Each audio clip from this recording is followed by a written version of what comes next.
Welcome to Grad-post. You know the rest.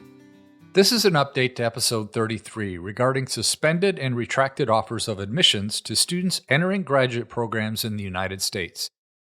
It continues to be a sad and sorry state of affairs, exacerbated by the uneven response from colleges and universities across the country. At the most extreme, institutions are rescinding offers of admissions to their graduate programs, usually those that were made informally. An informal offer of admission is when a program officer or faculty member tells you verbally or via text or email that you've been admitted to the program and to expect a formal offer of admission once the graduate school or other official admissions entity issues you the letter. While some institutions have been willing to honor these informal offers, others have not, and some institutions have suspended or reduced admissions to their graduate programs altogether. There are plenty of articles on this online, so I don't feel a compelling need to document these claims, but look at the New York Times article by Stephanie Saul from March 6th, for example. Institutions can do this because admission season is in full swing. Now is the time that many offers of admission are going out. Had this happened at any other time of the year, the impact likely would have been much less severe.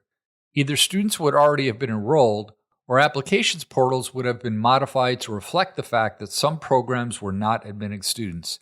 The timing is what makes these developments particularly sad. The situation is still very fluid, and some institutions are simply taking some time to review their budgets and find other sources of funding before issuing those final offers of admission. But for those retracting offers and limiting enrollments simply due to the proposed reduction in F&A costs to 15% on National Institutes of Health grants, the executive order is still held up in courts, by the way, I have a thought as to why that's a bad idea. The reason retracting offers of admissions to graduate programs, particularly those in the arts and sciences, in response to a cut in overhead rates is a mistake, is because it justifies the reason for the cuts in the first place. The narrative around the NIH F&A cost-cutting efforts is that universities are greedy, and those funds are simply wasteful. There's also the implication that these administrative costs go to fund other programs that foster so-called, quote, woke ideology as part of the other Department of Education's effort to eliminate all things DEI from colleges and universities, as in their obfuscating Dear Colleague letter of February 14, 2025.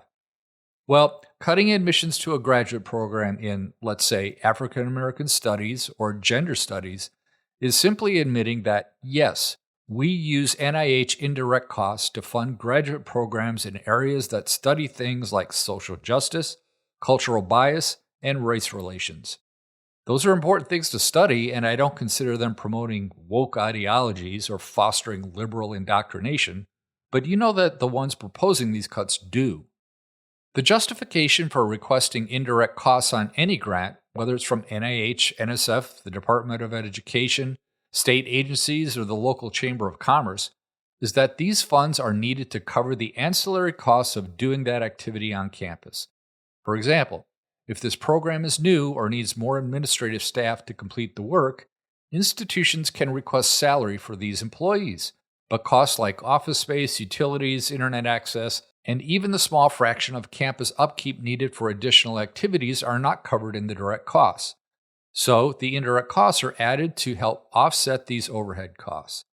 The rate universities can charge varies because the cost of things like electricity and water vary from place to place, as does the general cost of living. It's not a made-up number, and institutions must justify the request. Universities negotiate this rate and are audited periodically to ensure that the rates are accurate. What these indirect costs don't fund are stipends, health insurance, and fees in other graduate programs. That's where the mistake comes in. By adjusting admissions in other graduate programs because of a loss of income in health sciences programs, institutions are admitting that the indirect costs are going to things other than what they document to the federal government in their indirect cost rate requests. I know what the view of the administrators is. I was one myself. They look at the big picture.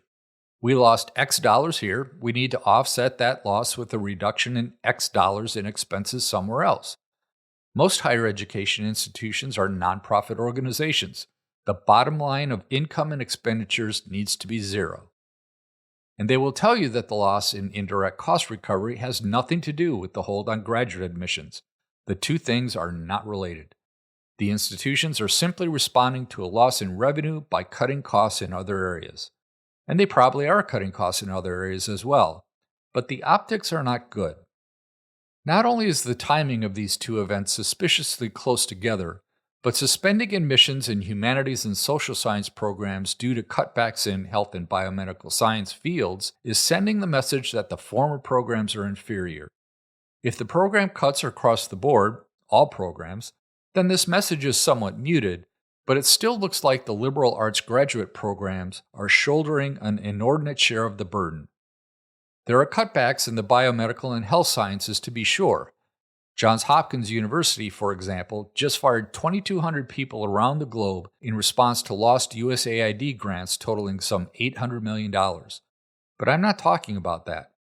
Those are horrific stories in their own right, and the release of research talent and gutting of infrastructure, not to mention the toll on human life, are tragedies from which it will take a long time to recover.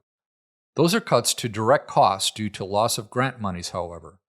I'm talking about the response of universities specifically to the potential loss of indirect cost revenue.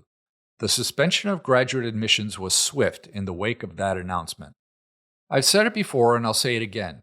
Graduate programs are part of a university, not a multiversity, and the same reason you can justify using proceeds from business school programs to help fund programs in other areas of your institution is the same reason that all programs should bear some responsibility in the face of budget shortfalls.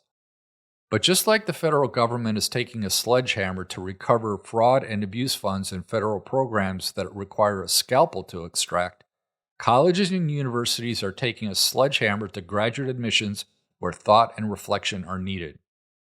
I know timing is of the essence. Applicants need to know if they are admitted or not. But instead of the emotional roller coaster of you're admitted, you're not admitted, wait, you're admitted again, why not just honor the informal letters of admission and worry about the finances later? Yes, you may run a deficit this year, but there are alternatives like increasing the payout in the endowment as I discussed in episode 33. Administrators say that endowments are not rainy day funds to be rated at will, but that's a trite answer. There are ways to extract funds from endowments. There's a high-level introduction to them available from the American Council on Education. It does a good job of outlining the payout rates of the university endowments, which are in the 4 to 5% range. What it doesn't mention, however, is specifically where that 4 to 5% comes from. Sure, the endowment holdings themselves are often restricted in their use, so when I call for dipping into the endowment, I'm not talking about liquidating assets that have been given as gifts for specific purposes. I'm talking about raising the payout temporarily to, say, 7 or 8%, which is a typical annual growth target. This has been done before when there were unexpected costs and lost revenues like the Great Recession of 2008 and the global pandemic of 2020. Many institutions increased their payout in those instances. Why not now? However you find the money to pay for it, please, graduate and institutional administrators, honor the informal offers of admission and don't reduce graduate admissions simply because of a proposed cut to NIH indirect costs. In doing so, you're reinforcing the very narrative you're trying to fight against.